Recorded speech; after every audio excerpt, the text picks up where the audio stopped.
Hi guys, good morning, good afternoon, good evening, and good day. It's RJYC Vlog again. I'm back. So ito, pag-usapan natin ng mabilisan at direktahang mga opinyones sa mga nangyayari sa ginawa nilang hearing kahapon at sa mga nabuking na mga kasinungalingan ng mga alipores ni Bangag Marcos at kung ano ang naging pagmulat nito sa mga mata ng taong bayan. So, itong nangyaring hearing kahapon, dito ay napakita kung gaano sila kasinungaling at kung gaano sila naging mga bugok na walang utak na ultimo mga general na tinatawag ang mga sarili nila ay lumabag sa batas. Yes, lumabag po sila sa batas dahil hindi nila sinunod ang due process na para sa isang akusado. And to think na yung pagsisinungaling nila na may red notice, wala palang red notice. Tapos yung pagsisinungaling nila na wala silang kaalam-alam at March 11, 3 AM lang daw nila na-receive yung warrant of arrest sa email.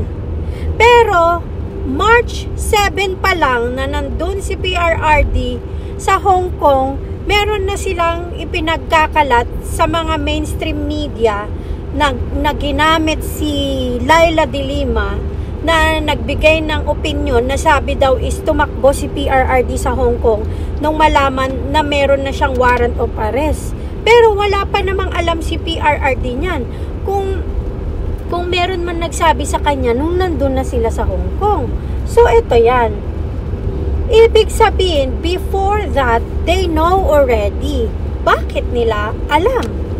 Ganito yan. Alam nila kasi sila ang nagplano. Right? Alam nila kasi sila ang may pakana in the first place. Kasi nga, sila nga ang nagsabi sa ICC na idaan nyo sa Interpol. Pag idinaan nyo sa Interpol, kami na ang susunod na gagawa ng hakbang. Sila ang nagbigay ng reason sa ICC kung papaano at anong sistema ang gagamitin nila para mahuli nila si PRRD. Okay, yun talaga ang nangyari. Kaya nagsisinungaling sila kung ano-anong sinasabi. Tapos itong si Boying kung ano-anong pinagsasabi na ang dami daw mga victims ng EJK na 43 lang naman yung nategi since 8 years na nangkulan si PRRD bilang mayor and president. Tapos sabi niya madami raw pero wala siyang data. Wala siyang listahan ng sinasabi niyang madaming nagrereklamo. At wala din siyang listahan nung sinasabi niya na nag-apply yung mga victims sa ICC. Diyos ko Lord. Tapos sabi niya, maghahanap po kami, maghahalughog kami. So maghahanap pa lang siya ng data.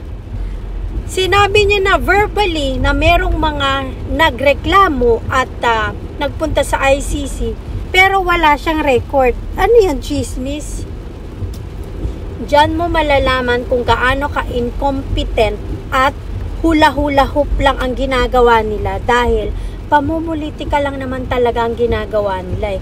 Kasi nung sa interview, sabi nga walang kaso, di ba? Hindi nila masampahan ng kaso si PRRD dahil wala ngang nagre-reklamo o wala silang ebidensya na magdadirektang si PRRD talaga ang tumegi, di ba? Lahat naman ng ginawa ni PRRD sa kanyang war on drugs, it was done legally ng mga polisiya at mga legit na na bypass or whatsoever na kung sino man yung mga lumaban sa mga sitwasyon na yon, wala naman si PRRD doon. Paano mo siyang kakasuhan na siya yung tumegi, 'di ba? So kung yung mga pulis ang gumawa nun at may mga ginawa silang illegal, di ba nga naparusahan na yung mga pulis na gumawa ng hindi tama sa batas para magawa yung mga polisiya na yon, yung kanilang mga legal arrest and whatsoever, 'di ba? Doon mo lang makikita na ginawa lang talaga lahat nila yan para i-politize. Kasi politics yan eh. It's a political persecution ang tawag dyan. Kasi nga, okay, direct to the point na natin. Etong si Bangag Bongbong Marcos kasi ayaw lumaban ng patas. Pwede naman sanang naging mabuting tao din siya at naglingkod siya sa bayan ng totoo. May possibility pang manalo yung mga linya niya. May possibility pang magustuhan siya ng taong bayan. Pero anong ginawa niya? Pinili niyang maging masamang tao. Kasi we have a choice in life. And PRRD, pinili niya at yun talaga ang laman ng puso niya ang magsilbi sa taong bayan. Yan ang totoo. Pero itong si Bangag, pinili niyang maging masamang tao. Yun. Wag na nating paikot-ikutin, okay? So, itong si PRRD, when he becomes a public servant, he actually did it like wholeheartedly, especially when he becomes the president of the Philippines. He actually helped everyone with all his heart at pinagsilbihan niya na ang taong bayan at ginamitan niya ito ng prosesong naaayon sa puso niya, na parang isang magulang na kapag may nang-aapi sa anak, anong gagawin? Ililigtas. At ayaw mo na yung anak mo, pag lumabas, hindi siya ligtas. Right? So, ginawa niya yung mga polisiya niya para bawasan ang mga droga gay at mga jodik, mga addictus venedictus sa bansang Pilipinas. And FYI, hindi naiintindihan ng iba na may mga nagsakripisyo ng buhay dahil pinili nilang maging addictus venedictus. Pinili nilang maging pusher. Pinili nilang maging masamang tao at maging kriminal. Pero hindi pinili ng mga biktima na mabiktima sila nung mga kriminal na yan. Okay? Yun sana ang mas maintindihan ng taong bayan. Anyways, kung titignan mo, mas maraming nailigtas na mga mamamayang Pilipino nung ginawa ni PRRD ang kanyang war on drugs. Why? Kasi naging mas safe ang bansang Pilipinas at nabawasan ang korupsyon. Of course, meron din, ang dami niyang sinibak sa tungkulin dahil mga mga involved sa droga gay at mga nangungurap at mga nangaabuso sa maliliit na mamamayang Pilipino. At yan kasi ang kailangang bawasan. Pero napansin nyo ba, sa panahon ngayon ni Bangag, ano ang naghari? Naghari ang kasamaan. At ang human resource, dati nga silang human resource or human rights advocate ng mga kriminales. Kaya dapat sa inyo Chairman of Human Rights for the Criminals. Yun. Kasi hindi nyo pinagtatanggol yung human rights ng mga biktima. Ang pinagtatanggol nyo lang yung human rights ng mga kriminales. So, diba, napaka-unfair na ganyan ang nangyayari? Napaka-unfair na yan ang nangyayari ngayon sa Pilipinas. Pagmasdan nyo kung anong nangyayari ngayon sa Pilipinas. Ang mga nagiging opisyal, kung hindi nagiging sinungaling, nagiging magnanakaw.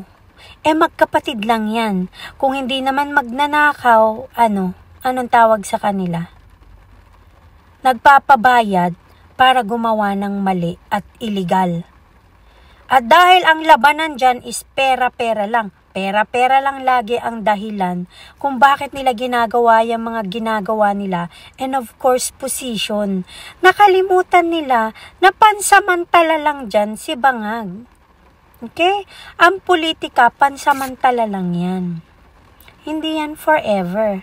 Kaya tinan mo tong mga men in uniform na mga opisyalis ngayon na kumakampi sa maling ginagawang pang-aabuso nitong si Bangag.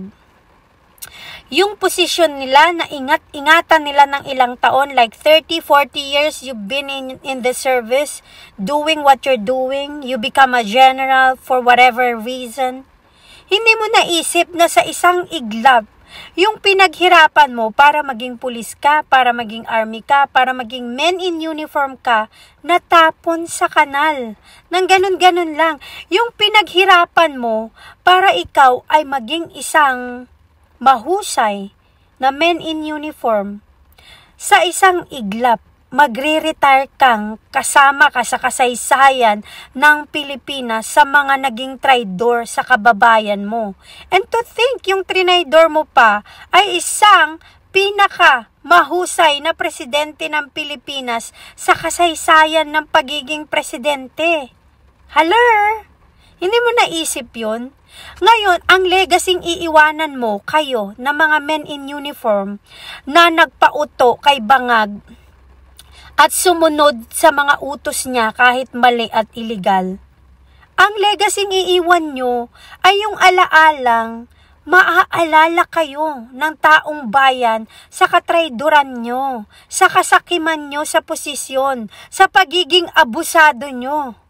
So yung 10, 20, 30, 40 years of you being in the service is just gone like that. Sinira nyo ng ganun-ganun lang. Hinayaan nyong tapak-tapakan ang pagkatao at ang inyong uniforme. For that reason, for that man. Sino? Si Bangag Bongbong Marcos na alam nyo naman na Adictus Benedictus. Alam niyo, halata naman eh. Halata naman. Kaso lang pinagtatakpan nyo. Kasi nga, salapi ba yan? Ang tanong, magkanong dahilan? Sa magkanong dahilan kaya yan? Right? Hindi nyo ba nakita kung anong naging resulta niyan? Ang legacy nyo na dapat ang iiwanan nyo sa bansang Pilipinas ay kung ano yung nagawa nyo na tama sa bayan nyo o sa bansang Pilipinas. Ang matatandaan ng taong bayan, yung ginawa nyo nung March 11 of 2025, kidnapping and abducting the President of the Philippines na mahal ng majority of the Filipinos. That's gonna be the legacy na iiwanan nyo. Yan ang iiwanan nyo kasi hindi na yan mabubura sa kasaysayan ng Pilipinas. At ngayon, yung mga anak namin, ito sa edad ko na to, yung mga anak namin in the future, sa generation nila, ikukwento namin kung anong nangyari. Especially, yung mga kasamaang ginawa nyo, ikukwento namin sa mga anak namin. So ikaw, kausapin natin tong mga anak ni Torre. Kayo, etong tatay nyo, lolo nyo, asawa mo, whoever, kung sino ka man, yung tatay nyo na si Torre, proud ba kayo sa ginawa niya? Tatanungin ko kayo, proud kayo? Nakaka-proud ba yung ginawa ng tatay nyo? Ikaw, madam, nakaka-proud ba yung ginawa ng asawa mo? Kayo po, nanay and tatay, napaproud po ba kayo sa ginawa ng anak nyo? Na ipinagkanulo niya ang soberenya ng Pilipinas at ang isang Pilipino para lang masabing sumunod siya sa kanyang Commander-in-Chief. Napaproud po ba kayo sa ginawa niya? Nakaka-proud po ba yan? So yung pinaghirapan niya ng ilang taon sa pagiging men in uniform, Philippine Police, whatsoever kung anong tawag sa kanya. Dahil ngayon ang tingin ko na lang sa kanya, isang traidor na nagbabalat kayong naka-uniforme ng pulis. Yan lang ang tingin ko sa kanya. Ewan ko yung ibang tao. Pero sa ngayon, ang tingin ko sa kanya, ganyan. Naka-uniforme sa uniforme ng Philippine Police, pero nagbabalat kayong isang abusadong traidor na tao. Yan po ang katotohanan. Hindi nyo mabubura yan, especially yung pinakita niyang demeanor at yung pinakita niyang ugali sa harap ng mga tao sa loob ng Villamor Air Base. Yung pinakita niyang, hihilahin ko yan. Yung pinakita niyang kabastusan kay PRRD, kahit na si PRRD mahinahon, yung kawalan ng due process sa ginawa nila kay PRRD, yun na ang natatandaan ng bansang Pilipinas. Kasi siya ang man of the hour that time eh. He was the one doing everything. Siya ang gumagawa ng mga desisyon sa mga panahon na yon. Pwede siyang sumunod sa commander-in-chief niya nang may mabuti pa rin siyang utak, isip, pag-uugali. Pero syempre, hindi na natin aasahan yan kasi personalidad niya na yan. I doubt baka sa bahay, masamang tatay yan, masama sa mga anak niya, masama sa asawa niya at sa magulang niya. Kasi nagre-reflect yan, how you are. How you show your attitude and your personality in public is who you are inside your house. Okay? So yung pinakita ni Torre nung mga panahon na yan na napakayabang niya. Tapos naaalala nyo ba yung sinabi niya, naglolokohan naman tayo rito eh, di pasyalan nyo, puntahan nyo doon sa ICC. Na akala mo ang mura-mura lang ng pamasahe papuntang The Hague. Akala mo ang mura-mura lang ng pamasahe papuntang Netherlands. Ganon-ganon siya magyabang. Nasabi niya naglolokohan na pwede naman daw pasyalan doon. Hindi ko makakalimutan yung ginawa niya kay PRRD, sa pamilya ni PRRD, kay Kitty, kay Ma'am Hanilet, at sa mga kasamahan niyang lawyers, and even yung nag-iisang PSG ni PRRD na hinila-hila nila. Nakatatak na yan dito sa mind ko, and I would never forget it. 10 at milyon-milyong mga Filipino na nakapanood nun at nakakita nun all over the world. Hindi namin makakalimutan yun.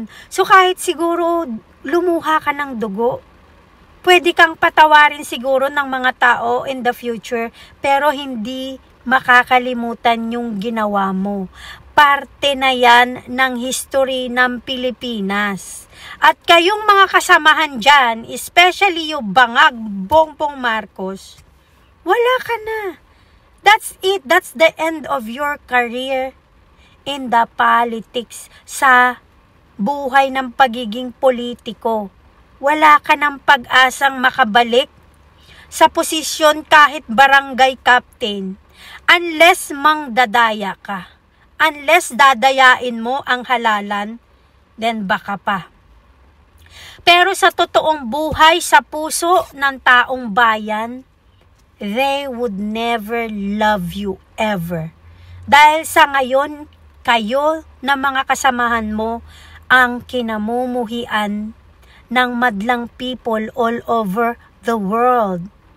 What you have done is unlawful at wala man lang puso na hindi nyo man lang binigyan ng pagkakataon si PRRD na ma-check ng doktor niya. At hindi nyo siya pinagbigyan ng pagkakataon na makita si BP Sara noong mga panahon na ini-stress nyo yung pamilya niya. Matatandaan ng taong bayan lahat yan. At ang mga Filipino sobrang babait. Magpapatawad yan pero hindi makakalimot. Anong ibig sabihin nun? Hindi niya na kayo bibigyan ng pagkakataon makaupo uli sa politika, sa gobyerno. Dahil ang mga Pilipino ngayon matatalino na.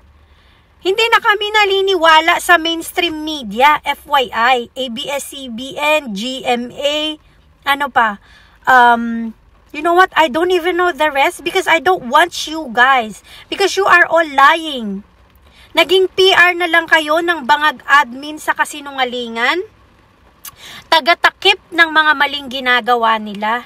Taga-twist ng mga totoong nangyayari. Yan na lang ang naging papel nyo ngayon. Wala nang credibility ang mainstream media ng Pilipinas. Inquirer, ABS-CBN, GMA, TV5, what else? Alam nyo kung sino na lang ang natitirang matino? Net25, SMNI, na palagi nyong tinatanggalan ng pages dahil insecure kayo. Dahil hindi nyo kayong makita ang mga mainstream media na nagsasabi ng totoo, na binabatikos ang masasamang ginagawa nyo. Okay? Pero, Yan na lang ang natitirang matinong mainstream media. So kayo mga Pilipino, alam kong matatalino na tayong lahat. So anong gagawin nyo sa halalan? Huwag nyong iupo yung mga bata ni Bongo, ni Bongbong Marcos Bangag. Bakit? Nakita nyo, nanonood lang sila habang nang aabuso yung boss nila.